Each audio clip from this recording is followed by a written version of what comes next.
বন্ধুরা, কেমন আছো তোমরা সবাই? আশা করছি ভালো আছো।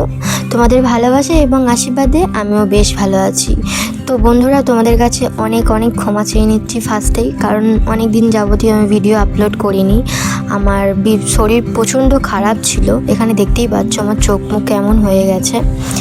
তো এখানে সকাল থেকে ভিডিওটা শুরু করলাম। সকালটা দেখতেই পাচ্ছ, এখন থেকেই কুয়াশা হয়ে গেছিলো।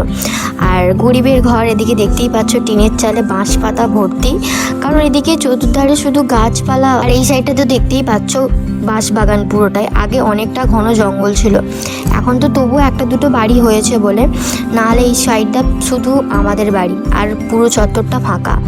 আর আমার ছেলে বলছিল আমি হাঁটছি, তুমি ভিডিও করো।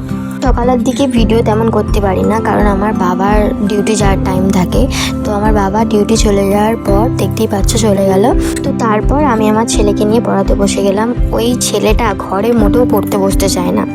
তার আগের দিন আমার বাবা নিয়ে এসেছিলো শামুক, যেগুলো আমার মা ছাড়িয়ে নিচ্ছিল, কিন্তু ওই দিন আমাদের আর বাড়িতে রান্না হয়নি।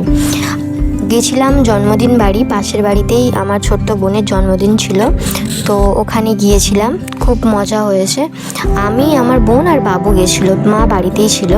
তো এখানে জন্মদিনের কেক কাটা হয়ে গেল। তারপর এখানে কেক কাটা হয়ে যাওয়ার পর সবাই একে একে আশীর্বাদ করে দিল। আর আমাদের বাঙালিদের তো একটাই নিয়ম, কেক কাটার পর ভাত ভালো করে সাজিয়ে দেওয়া।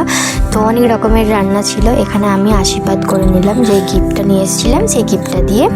তোমার জন্য আমার অনেক শুভকামনা রইল। একটাই প্রার্থনা করি, তুমি জীবনে অনেক উন্নতি করো, মা বাবার নাম উজ্জ্বল করো, পড়াশোনা ঠিক করে করো, আর ভালো থেকো সারা জীবন।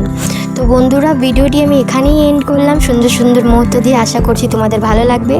ভালো লাগলে অবশ্যই লাইক, কমেন্ট, সাবস্ক্রাইব করে পাশে